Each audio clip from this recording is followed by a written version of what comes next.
temporary situation. Kaya lagi mo tatandaan, kung nasan ka man ngayon, kung ano man yung pinagdadaanan mo, ito ay temporary lang. At lagi mong kukunin. For sure, kung ba't ka nandyan, mafi-figure out mo kung ano yung reason, ano yung purpose ni God.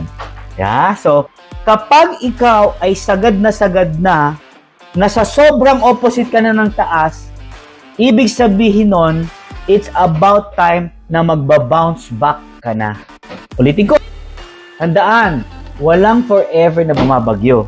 Karamihan po ng mga big time at super successful, dumaan muna sila sa ganyang klaseng sitwasyon. Kaya, partner, kung nandyan ka, be excited because ang susunod niyan, yung opposite ng sitwasyon mo. Ito pangpabilis. Isa sa mga pangpabilis ay always speak life. Always say good things. Always declare. Remember, ang topic natin ngayon is all about vibration. And words are vibration. At sobrang daming business partners na excited pumasok sa team at sobrang daming mga coffee shop na naitatayo ko. Nasabihan araw-araw, lagi na nga araw-araw, sabi na nga ng kapitbahay ko, baliw ako, lagi ko sinasabing ganito. Hindi mo man nakikita ngayon, pero darating ang panahon, masasabi mo, kaka-declare mo, lalong bumibilis yung buhay mo sa pangarap mo.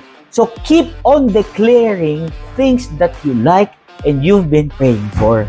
Gusto natin bukas na. Lahat tayo gusto natin instant. 'Di ba? Lahat tayo gusto natin ngayon na. Kung gusto mo ngayon na, kailangan sabihin mo ngayon na. Kung hindi pa nangyayari, dalasan mo sabihin na, Lord, thank you sa 1 million a day ko. Lord, thank you sa araw-araw na praise ko sa team ko sa JC. Dapat always declare all your prayers. Number 2, always remember that everything is temporary. Pag sinabi mong temporary, ito yung mga bagay na hindi siya panghabang buhay pa. Gamitin mo yung sitwasyon, gamitin mo yung nangyayari sa buhay mo ngayon bilang gasolina dito sa negosyo natin na lalo mong pagbutihan. Kasi yung sitwasyon mo, yun yung dahilan kaya mo nakilala yung negosyo natin. Kakadinala sa sitwasyon na to kasi mayroon gusto ni Lord na dito mo ibuhos lahat ng galing mo. Ang tunay na tao, focus sa purpose niya bago yung kinikita niyang pera. Ang yung mga tao nagtitiwala sa'yo, dapat lalo mo sinisipagan kasi marami kang taong tinutulungan. Buhay ng mga tao na nabago mo. Di ba ang sarap pakinggan? Ginagawa ng mga mentor niyo ito para sa inyo libre. Wala pong charge. No ang ginagawa mo. Yun yung tama sa mata nila. So, paano ako sa mentor ko? Lahat tayo may mentor. Lahat tayo may tao. Ang JC, ang sasakyan. Doon ka uupo. Doon sa mga pangarap na gusto mong puntahan. We are all energy. If we are vibrating high, kung nagsasalita tayo ng good things, good words all the time, lahat ng sitwasyon, ulitin ko, lahat ng sitwasyon, lahat ito, temporary. Number 3, ang JC, ang iyong sasakyan. Ang upline mo, ang grupo mo, ang gasolina mo. Para bumilis ang takbo mo, ikaw ang tatapak niya. If we only talk about what's today and tomorrow, yung mga magaganda, we talk about how excited we are para gawin about all your dreams.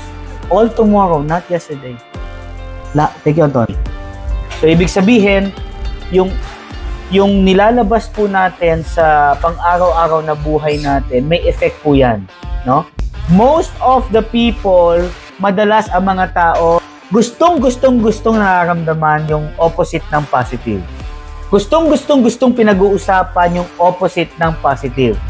Tuwan-tuwa sila pa nakikita nila yung mga kaibigan nila, yung mga kamag-anak nila. Gustong-gusto nilang pinagkwentuhan yung opposite ng positive vibration.